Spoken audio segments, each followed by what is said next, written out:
There is a very specific reason Tesla does not use hydrogen fuel cells for their vehicles. It's because they're not stupid. Elon Musk has thought about these things. Long before Tesla even became mainstream, they considered what was the best way to accelerate our dependence on sustainable energy and transport. They went with the battery because they thought about lots of different things. It wasn't exclusively like Tesla has to make electric cars. They just wanted to make cleaner ways of transporting people, and they had to find a way to do that, make it mainstream and make it popular. And there's huge fundamental flaws that hydrogen fuel cell vehicles have, and there's a lot of people who think that hydrogen fuel cells are the future because they do a couple of things better than electric cars, but there's way bigger problems that come along with it. So today's video, I wanted to give you some bullet point reasons as to why they're not going to be making hydrogen fuel cells ever, and why smart automakers probably shouldn't at all. Point 1, infrastructure. Point 2, infrastructure. And point 3, infrastructure. This is the biggest issue, and I cannot emphasize this enough. Even if you find a way to make one vehicle that's really, really good at refueling using hydrogen and driving, and it has decent range and people enjoy it and it's a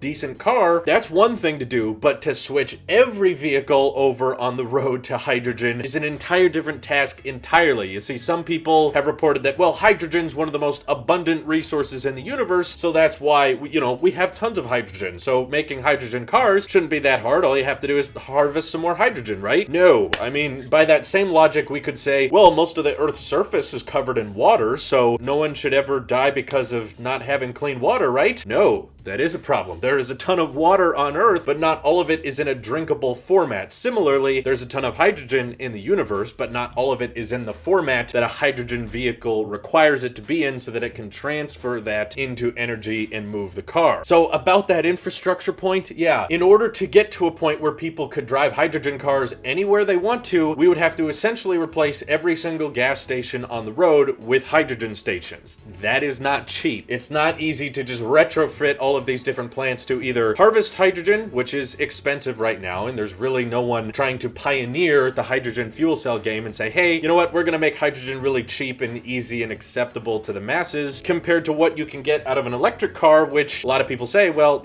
aren't electric charge stations, not as common as gas stations? Isn't that more complicated and expensive? It isn't, because we already have a huge electricity infrastructure in place. You can charge that vehicle with the same thing you charge your phone with. Maybe a little bit slower, and that's why a lot of people use dryer outlets, but the key thing here is you do not have to go to a station of any kind to recharge a standard electric vehicle, because these things you charge from home. In fact, probably 80 to 90% of people who drive an EV charge them from home. There's very few people that have to exclusively charge at recharging stations. They're out there, I know they exist, but even then, it's way easier to install a charging station than it is a hydrogen station, because hydrogen has to be stored, hydrogen has to be brought to that plant, because we don't have hydrogen pipelines going everywhere. However, we do have the grid, which is bringing power everywhere. So basically, you could put an electric charge station anywhere that has electricity and a parking lot. You basically just got to run some cables out there. There's a bit more to it than that, I know, but still, you don't have to have a electricity production plant and then giant trucks that transport that electricity to the charge station. We have the grid that takes care of that transport problem already. You can plug into the grid, get that electricity, and boom, that's how Tesla is able to unveil, on average, about one new supercharger every single day. Check out Tesla's supercharger feed. They keep people up to date on how often they're adding more charge stations, and of course, that's just Tesla. There's all kinds of different brands adding charge stations across the country, and they're able to do it very, very fast and very, very cheap because we have such a massive electricity infrastructure already. But let me address the benefit that so many people think, well, hydrogen's better, because I looked up the specs on some fuel cell vehicles and they had a longer range than a Tesla, and they can refuel in a mere 5 minutes, pretty much just as fast as a standard gas car. That is a benefit. I don't deny that. You cannot really charge up a Tesla that quickly, but when you're charging from home, when you're asleep at night, it doesn't really need to charge that fast. And because barely anyone has just,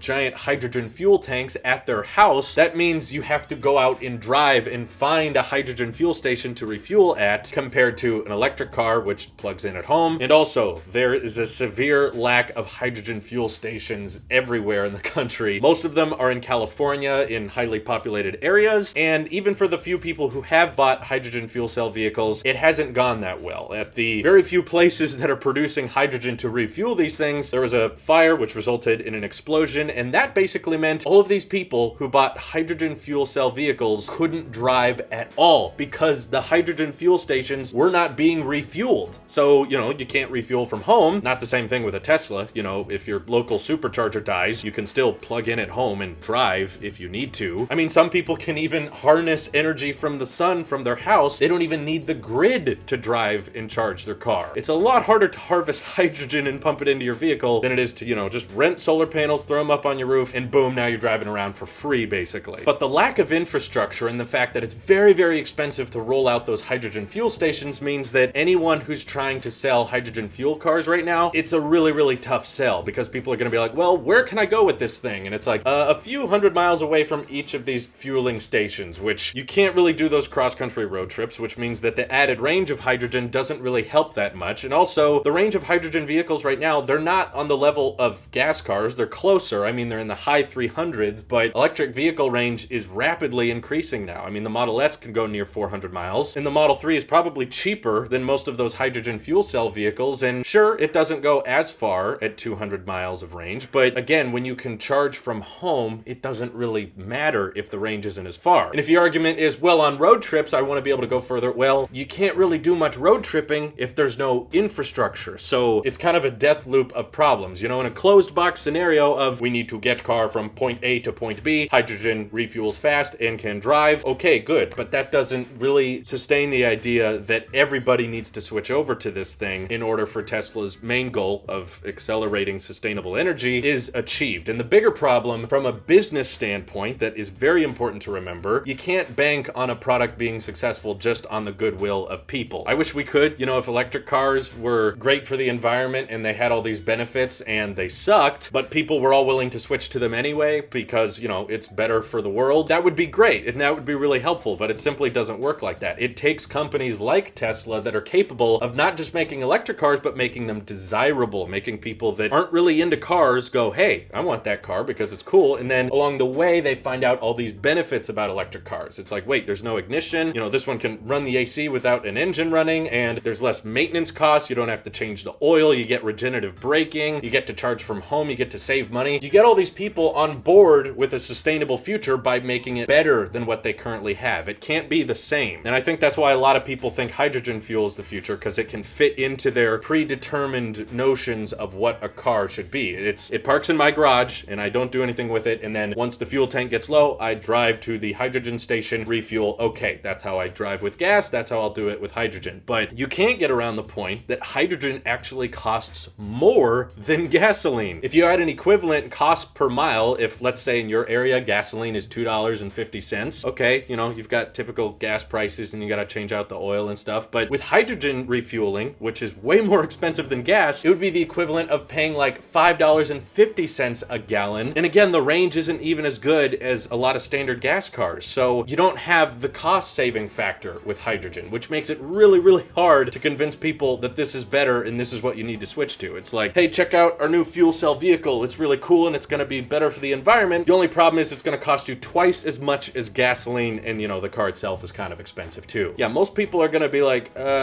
no, I mean, the environment's great and all, but I think I'll stick with gas just because I don't want to have to spend more per mile to drive my car. So it's not to say that they can't find a way to lower the price of hydrogen, but you would have to invest billions and billions into that industry and mass produce hydrogen in a way, and also start putting up hydrogen fuel stations all across the country at the same time, making a compelling vehicle that people can switch to so that you can actually collect some profit off of that investment. And I'm sorry, electric cars are just growing way too fast. They're getting really, really desirable and topping the charts of what people like. And between the cost savings and the speed and acceleration you get with a Tesla that you do not get with hydrogen fuel cell vehicles, that's why electric cars with standard batteries are the future, and charging will get better, range will get better, but the biggest issue Tesla's going to battle is tradition, people not wanting to change the way they do things. But ultimately, I do think this is better, and I do think that hydrogen is just going to be kind of there in the background, but no companies right now are putting that much investment or trying that hard to make it a mainstream thing. They're just kind of doing it for the,